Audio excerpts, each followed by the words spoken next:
problem is Donald Trump is not normal. I think I agree with that. I think it makes a lot of sense for John Fetterman, who is a friend of the show. We've interviewed him many times. He's one of the most, he's brilliant. And, I also think that he is shrewd when it comes to politics. I don't like the optics of going down to Mar-a-Lago and kissing the ring. I mean, Donald Trump will be in Washington. He should have been in Washington already because he should have been transitioning with his team, but he has refused to sign the GSA agreement. Let him talk. Let him talk. As long as it stays that way. Welcome to today's video, and today we're indeed going to dive into a deep analysis of Devil's take on John Fetterman's visit. Mar-a-Lago, which indeed, as always, is very biased. So indeed, get ready for a truly highly explosive discussion about politics and international interests. Fetterman and Mar-a-Lago could potentially promote an unlikely alliance. And what are we perhaps missing out on? This weekend, John Fetterman became the first Democratic senator to head down to Mar-a-Lago. Here's what he said Thursday ahead of his trip. What do you plan on talking about with your husband? Well, yeah, I'm asking to be named the Pope of Greenland. Do you have a specific No, I'm just having a comment. I mean, like, this is going to be the president. And I am not just the senator for Democrats in Pennsylvania. I'm the senator for everyone in Pennsylvania. And my state picked Donald Trump as president. And if I have the opportunity to have that conversation, and I bet we're going to find things to work together for a better Pennsylvania and a better nation, and that's why I'm engaging in this. He's taking a lot of heat, apparently, for taking the trip, but do you think his reasons are sound? It's the most common sense answer I've ever heard. Like, he's a senator to an entire state, and his state happened to turn for Donald Trump. So more than half of that state voted for the person that's becoming president. You're a senator heading into 13 hearings of confirmation he's making. Yeah. Your job on paper is to advise and consent. That's all we ask, and that's what he's doing. So Fetterman's visit to Mar-a-Lago is indeed a strategic and carefully calculated move that significantly challenges party norms. And while the Democrats truly criticize Fetterman, Fetterman understands that working with Trump can bring real benefits to Pennsylvania and the United States. It's time to put the people above politics. And the big farce of DeVille is trying to hide that Trump and Fetterman are actually trying to do real politics. You won't believe what they just said now. DeVille, as always, tries to paint Trump as an anomaly. So I have to say, I don't like the optics of him going down to Mar-a-Lago because I think that's become kind of like, Donald Trump's little palace, and it's like trekking down to Mecca to see the prophet. So I don't like that. I don't, and it feels like he's yucking it up. But this used to be normal.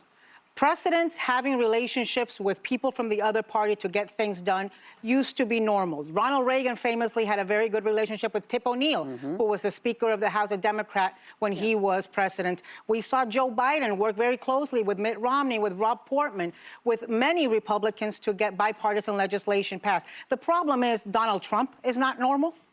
And so what used to be normal becomes something that we talk about. I think John Fetterman, frankly, is right, but I hope that does not mean that he won't call out the abuses of power, that he won't criticize him when there is legitimate criticism. He does it all the time for both parties, which I love about him. I'm such a fan of his. I think he's such a straight shooter, and I don't think he's beholden to either party. He is a Democrat, but he's willing to critique his own, and I think the tribalism of you cannot critique the person wearing the same jersey as you is unhelpful in our politics. And as we speak, something very important is happening right now. Joe Biden's special envoy for hostage negotiations is in Doha, as is Donald Trump's incoming hostage negotiator. They're working together to try to get a ceasefire deal and to try to get the Israeli and American hostages released from Gaza. That's how it should work. And John Fetterman has been a leader on this issue. He cares about the hostages. He has their faces plastered on his windows of his office so people remember them. So it goes to show there are issues of alignment that you can find with Trump. And if it's that narrow thing of the lives of hostages in Israel that you can help encourage him and work with him, that to me is a reason alone to meet with him. But I think there'll be other areas that he sees that perhaps they can work together on. The Lake and Riley Act, which is likely going to advance in the Senate. This is something Fetterman supports. It's something Donald Trump will likely sign into law. There are areas like that people need to look for, not just how can we stop Donald Trump, but where can we find the narrow areas they may be able to agree. But the truth is different, that he has brought back results-oriented politics. And the partnership with Fetterman on crucial issues like hostage negotiations, it shows that even the Democrats recognize Trump's effectiveness. And there's a hidden treasure that Trump is willing to conquer. And do you know what it is? I imagine that Devil's LEDs talked about him. Keep going so you can find out. I think I agree with that. I think it makes a lot of sense for John Fetterman, who is a friend of the show. We've interviewed him many times. He's one of the most, he's brilliant. And, I also think that he is shrewd when it comes to politics.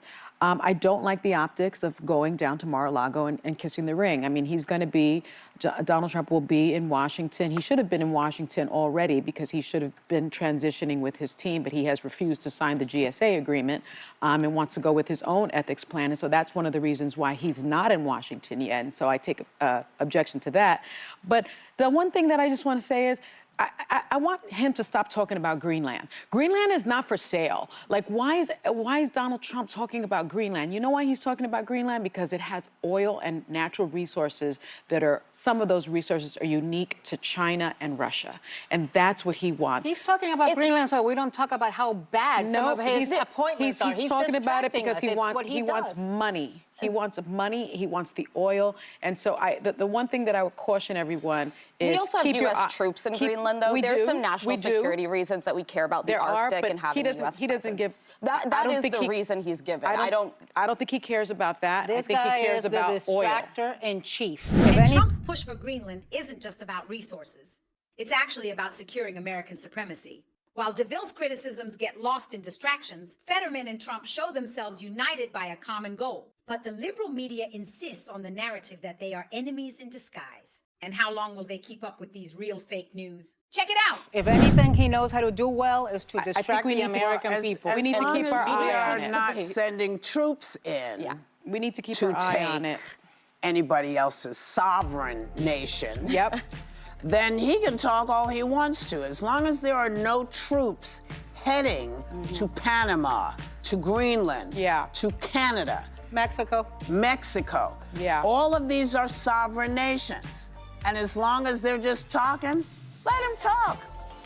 Let them talk. As long as it stays that way. As long as it stays that way. Not good for alliances. And we will not know that until we know it.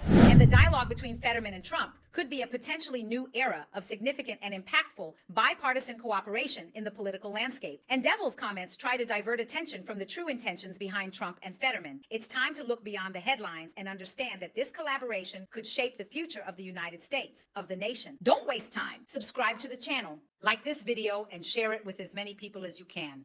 Thank you all very much. Until our next meeting.